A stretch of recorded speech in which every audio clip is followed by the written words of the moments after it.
You are all weirdos. Weird science is the revolution. Weird science is the revolution. Hello, everybody, and welcome to our Books of the Year for 2023. I'm joined here by my man, Eric Shea. What up, Eric? What up?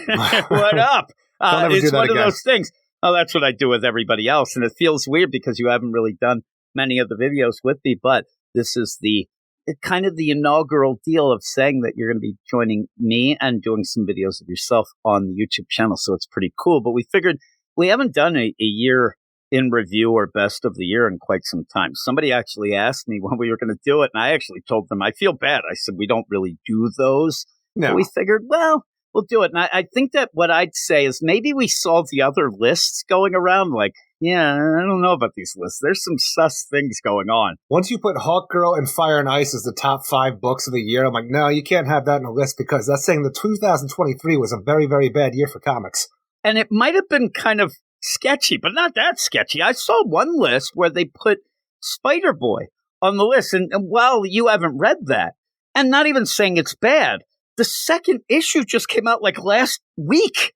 Like it only has 2 issues and one just came out. Like, how can you do that?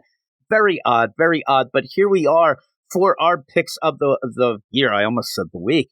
But the whole play of this going on, these aren't in any order.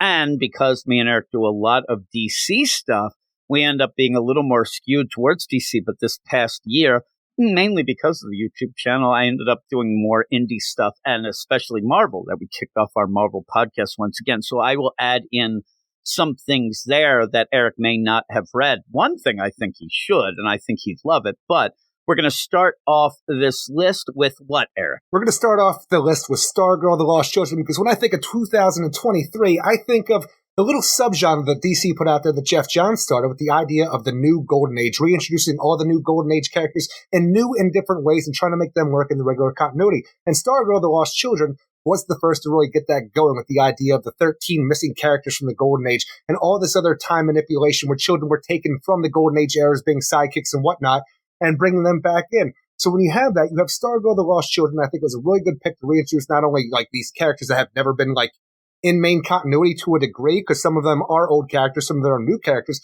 but this really felt right pairing Stargirl off with, Emiko Queen, the Red Arrow, and really showing what they could be, and possibly going into the future with the Young Justice Society. So that was my first pick of this. Yeah, and I loved it too. Me and you talked about, obviously, every issue when it came out, and it really was the characters. I mean, some of those characters, and the fun thing about it, it was such a cool-looking book, but it also had that pulpy feel, but it felt cool. And when you talk to people about it, everybody had like their own favorite character. The worst is I love Salem right away, and then she seems to be kind of bad. She's a baddie. Yeah, she's a baddie. And I was like, well, but then maybe that kind of gives you that edge. But I really did like it. And we're going to go to your next book. And the thing about these 2 books, Stargirl obviously was a miniseries, so that ended. It's a synergy deal, but we'll talk a little about what's going to happen to these characters and what's going to happen to, say, the JSA book. Yeah, Jeff Johns seems to be the architect of the new Golden Age, with him going off to Ghost Machine to do his own thing. I don't know where we're going to leave any of these series with the ideas that he's presented in 2023 going forward. My next book for book of the year is Justice Society of America, which plays right into the Stargirl, The Lost Children. Justice Society of America, that's reintroducing the Golden Age characters, something we haven't had in a long time outside of the Earth 2 continuity of New 52.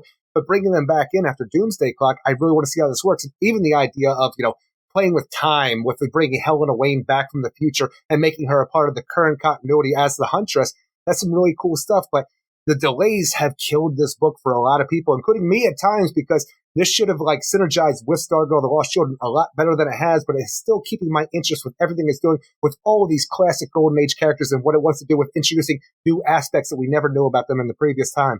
It gets killed by the delays, and I think people will probably in the comments say that. Like, I would have picked it, but the delays, oh my God, they drive me nuts. You never know when it's coming out. Yeah, and what really drives me nuts by the end of it is you're getting so many cool things set up. We should have already been working on that next phase. We should have been like, okay, that was the JSA setup. Now let's go and put all this together. Again, what's going to happen? And maybe a lot of people even said that maybe Venditti and Jeremy Adams can kind of come together and maybe go forward. Well, Jeremy Adams is doing great work with Jay Garrick and the Boom right now, so I could totally see that. The JSA book, again, I know that some people will probably say, well, the delays killed me or whatnot, but when we do get it, we always do enjoy it. And it looks so good. And it looks so good. And you know what? It's one of those, I think we said it the last time we reviewed the last issue. It always feels big. Like, even if it's not, even if it's delayed, when you read it, it feels like it's like a big thing because of how good a quality it is. But I agree. I'll throw in a Marvel book right here, and Marvel not really hitting so hard in 2023. Even the books that I liked going into 2023, as they continued, kind of got a little boring. I'm going to throw an Incredible Hulk written by Philip Kennedy Johnson, and we're going to talk about him a little later as well. And him and Nick Klein, and the art's really cool. I really feels like a blacklight poster that like somebody's older brother in the 70s would smoke pot and look at. That's what a lot of it looks like. And while I didn't love the Al Ewing Immortal Hulk, it kind of takes that feel. And in between, you had even worse Starship Hulk, the Donny Cates thing that got totally derailed because he ended up leaving and all these things going on with him. But it feels like it's back to kind of the classic deal.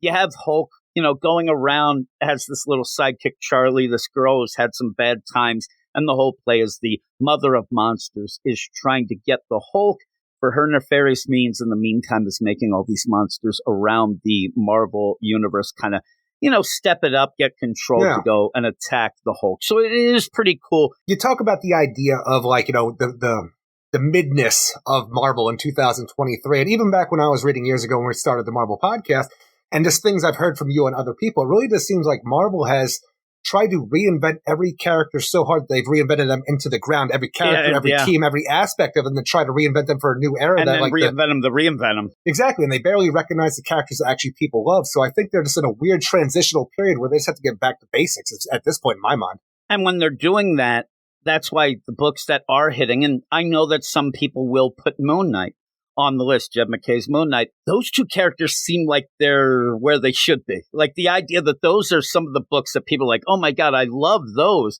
It's because they're not screwing around with the characters. And again, this Incredible Hulk just feels like a Hulk book when we move on from that. So I'll go Incredible Hulk, and then I will bring up a book that I've really enjoyed. And I know a lot of people have really loved, and it's Transformers. This is the book that I said you have to read. They are. And you need to put your eye on the book. I was going to even send you some of them. I was going to gift them to you today, hoping that you'd read them for this. And I'm like, I don't know what my problem is. Like, I'm telling you, I love Transformers. I'm surrounded by Transformers as we speak. But for some reason, I don't know why. I just don't want to jump into another series that just feels like a retread of things I've watched, read, and freaking seen like my entire life.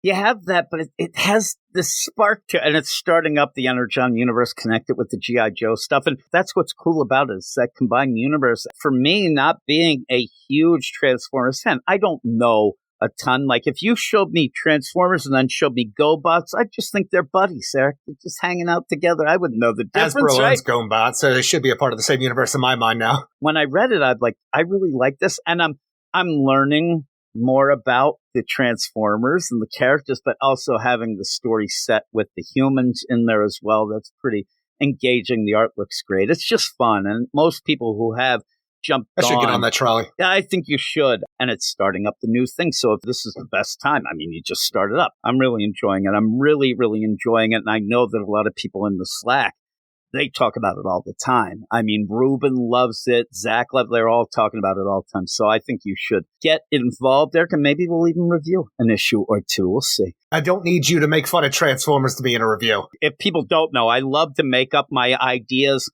of Transformers like a milk truck that turns into an ice cream truck. Like, that's the best Transformer You don't even understand. Ever. Triple change, Eric. Stop it. We'll move on to the next book, which is back to, as I said, Philip Kennedy Johnson, right? It sure is, because on top of me loving the new Golden Age in 2023, another big standout in general, I think, was a lot of the Superman books. And one of the big standouts was Action Comics, with what Philip Kennedy Johnson was doing, coming out of the World War Saga, and then reinventing pretty much the Superman family and making sure that everybody who's super has a place in Metropolis to be. But overall, this past year, I think Action Comics has pretty much, stood on its own. And one thing I think people forget is when Dawn of DC was announced, they actually said, listen, this is going to be Superman-centric. This is going to really center on Superman and the Superman family.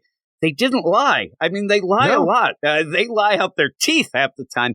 They didn't this time. And it is a shame because every time we end the story, even Warworld, that people really did love, it felt rushed by the end because they need to get Superman back on Earth. And then you end up having this Sister Shadow, Earth Al Ghul, Blue Earth stuff, Earth Al Ghul.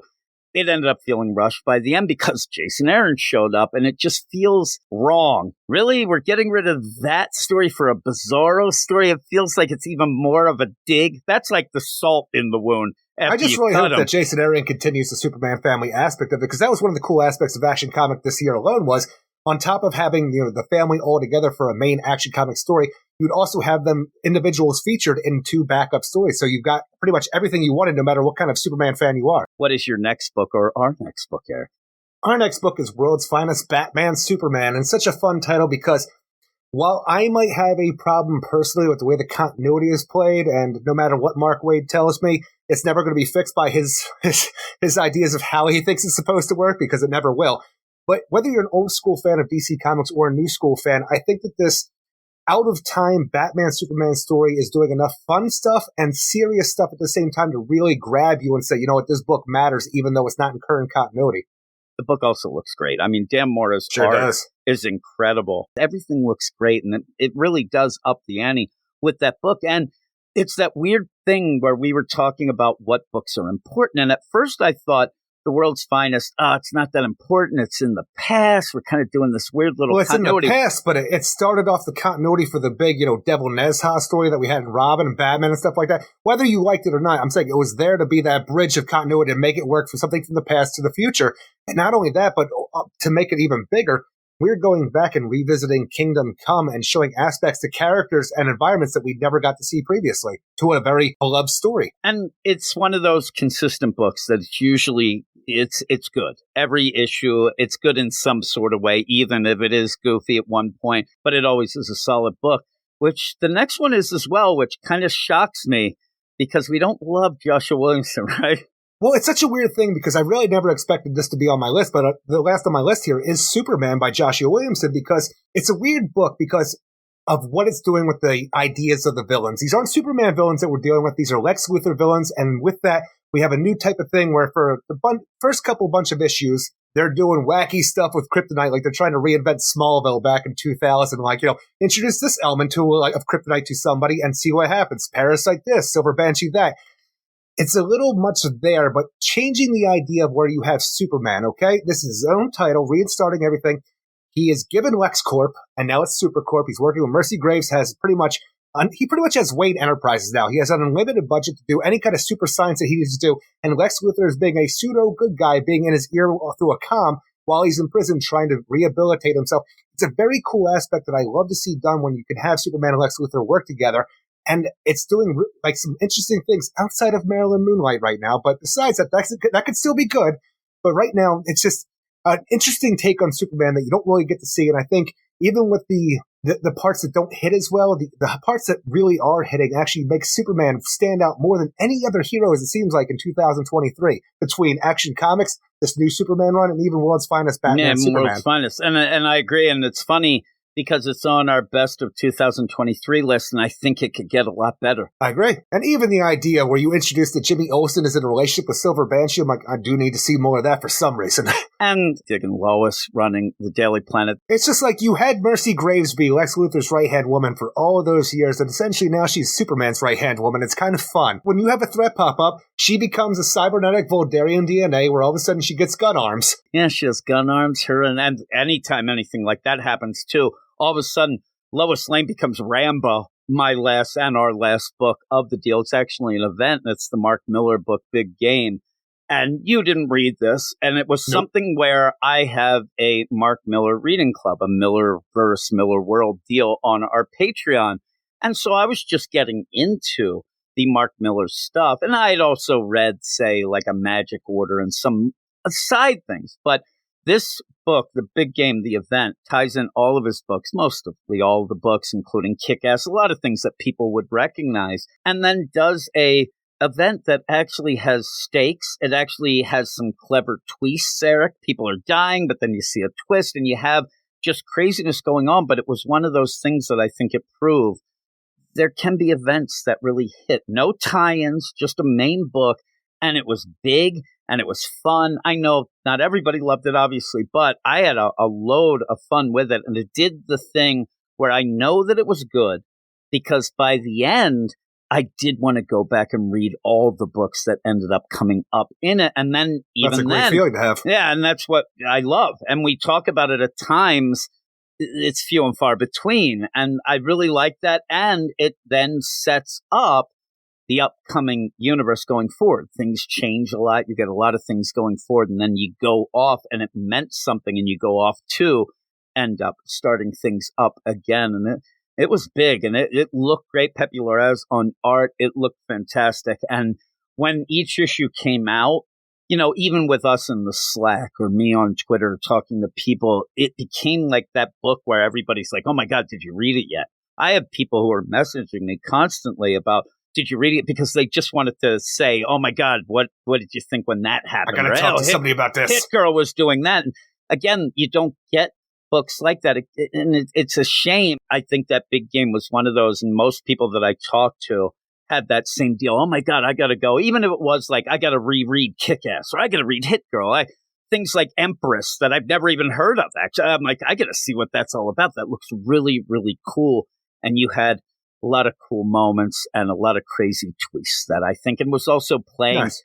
Maybe the idea Mark Miller was kind of like at even points, kind of given like a sly little laugh at some of the big events with some of the things he did, which made it even more fun. But that is the last book that we'll have on our list. There are always some books that, you know, you may say, oh, why didn't you pick this? But I'd love to hear, and I'm sure Eric would as well, all of everybody else's picks, and whether it's indie books and things like that. Mostly DC. That's what I care about. That's what Eric, and I was just going to say, I think that as the years have gone on, I've gotten more into more indie. But again, I could have put 3 manga on the list, but I wanted to keep it more. Anytime I put manga, people get all pissed off at me. But Superman versus Meshi should definitely be on that list, Eric. That should be one of the better books. Superman going around and eating food, just like I like to. He's just like me.